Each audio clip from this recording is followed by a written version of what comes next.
That looks so good. Check it out. That's fire. Timing. My man. That was perfect.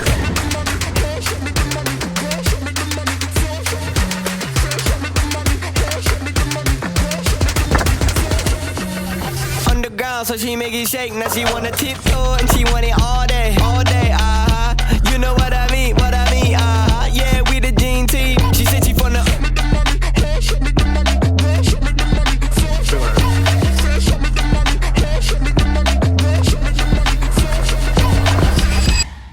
So today we are getting creative with gimbals. If you like the look of that opening sequence and want to create something similar, how do you do it? Well, in this video, I'm going to show you exactly how, using a combination of creative camera angles and gimbal movements. I'm at Venice Beach in California today, shooting everything on the iPhone 15 Pro Max and the Hoem iSteady M7. A big thanks to Hoem for sponsoring this video. Now let's jump straight in with creative technique number 1. Choreograph your shots. Take today, for example. I could just start shooting and cross my fingers that I get a good shot, but a lot of this would just come down to luck and wouldn't be a very efficient use of time. Just look at these shots, for example. This is me hitting record, nothing planned, and hoping for the best. I could literally be here all day before I captured anything usable. So instead, choreograph your shots. Think of this like a dance between your gimbal and your subject. It all comes down to timing. Now, if you're traveling solo like I am, it means that you've got to make things happen. So when I spotted someone who clearly knew what they were doing on a skateboard, I went over, introduced myself,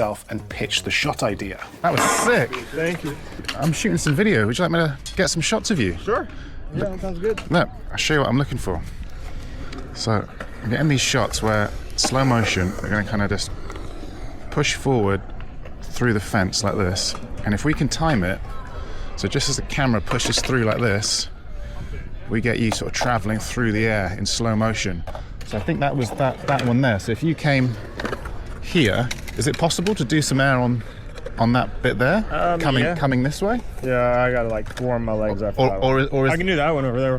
Which one? Sorry, is there a place? The one you just right there. Is there anywhere on the fence line where I could get that shot, do you think? Maybe that one or this one even? Maybe from right here. From here, pushing through here? Yeah. Yeah. You get like this, so, I can do this one. Yeah, this will work either way, going left or right, so whatever you're most comfortable with. Okay. Yeah, should we go for it? Yeah, we can try. I'll give you time, so I'll start from this direction, circle around, and then go around over there. So it can like perfectly time it. Amazing. And just like that, with a simple bit of communication, we now have this.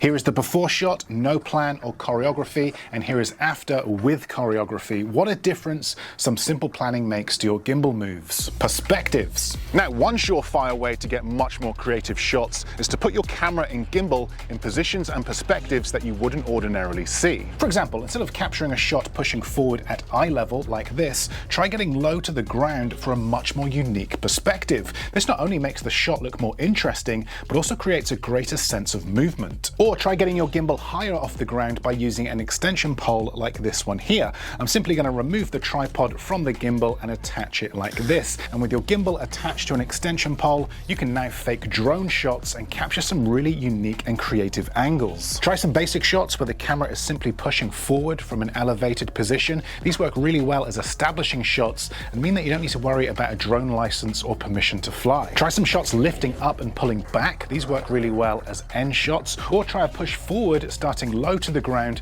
that rises up to reveal your scene. This not only adds movement and builds tension, but also gives your audience that satisfying cinematic reveal. And while you've got your gimbal on an extension pole, why not replicate a crane movement where the camera lifts up like you see in many Hollywood films? This is a great way to add more production value to your videos. Now, if any of this seems too complicated, then don't worry, because I've put together a 2-hour course that's perfect if you're just starting out and teaches you step by step how to shoot cinematic videos using your smartphone. I not only show you how to capture your shots, but also how to edit them into a sequence with music, color grading, and sound effects. It's my mini masterclass. I will link it below. Okay, moving on, visual flow. Always think about how you can creatively take your audience from one shot to the next. So with my newfound skater friend, let's create a black frame transition. Hey, one more request. Yo. Don't suppose I could get a couple of fist bumps to the lens, could I? I'll transition between that and that shot lifting up. Is that cool? Yeah. Hey, yeah, so yeah, that's it. Not too high because we don't want to smash it, but That looks great. Hang on, wait, here we go. So I'm gonna kind of push in like that. Bam. And bam like that. Okay, you ready? Yeah. Let's go. Okay, let's go a couple more, do you mind? So let's do one in reverse where we start with your covering it. Let's go like that. Okay, and then we'll pull back. Ready? Ready? Oh, that was a good one. And the last one. Yes. And we now have this shot here that takes us to a black frame. Now, when we pair this with this shot here that starts behind this wall on a black frame and rises up, we now have this.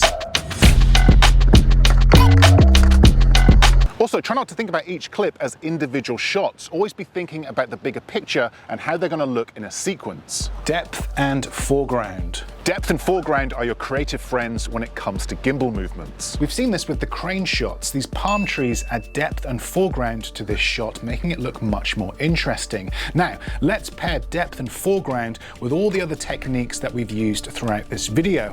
Let's get our camera low to the ground. Let's use this gap in this wall to create depth and foreground, and let's choreograph this shot. I'm going to hold this position and wait for my subject to launch into the air, and I'm going to pull back. Let's take a look.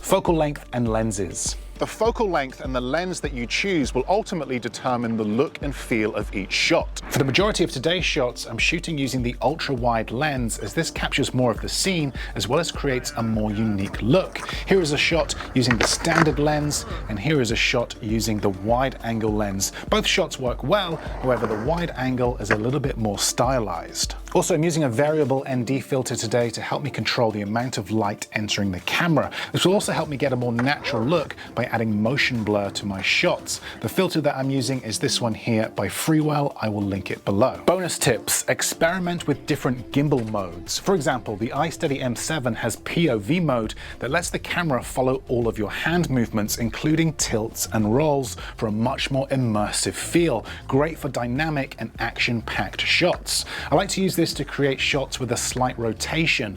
It can look a bit chaotic if overused, but with the right movement and focal point, these can really add to your sequence. Also, don't forget to experiment. For this shot here, I captured a shot low to the ground running towards these seagulls in slow motion. I thought it might look good, but it didn't turn out great. But experimentation is part of the creative process. Some things will work, others won't, but you won't know if you don't try. So you now know how to get much more creative shots using your gimbal, but if you're still struggling to get your shots to look smooth, then maybe it's time to refine the fundamentals. And if that's the case, be sure to check out this video here where I break down simple tips to make your shots look much more professional. But that's it from me. Thanks for watching, and I will see you in the next video.